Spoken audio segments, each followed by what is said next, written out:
Ito yung ano, iniibabaw ko sa may isda.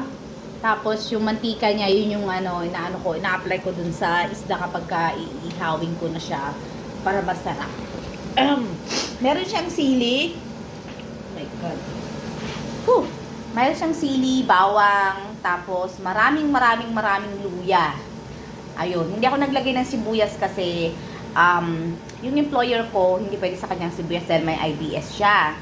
Kaya, hindi ako naglalagay ng sibuyas. Instead, ang nilalagay ko ay spring onion. Maraming spring onion. O, nakita nyo naman yung, ano, yung ating bawang, tsaka yung ating mga sili. Ayan. Malutong na yan. Ibabaw ko lang siya, i-apply ko lang siya.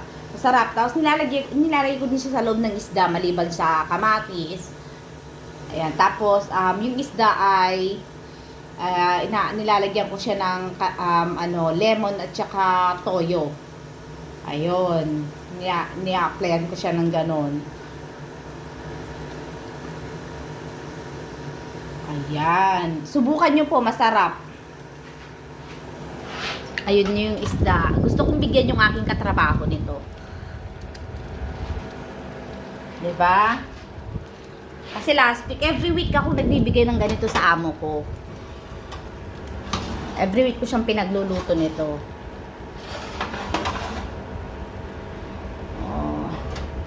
Ayan, 4. Ibigay ko sa kanya yung 2, sa akin yung isa, tapos sa katrabaho ko yung isa.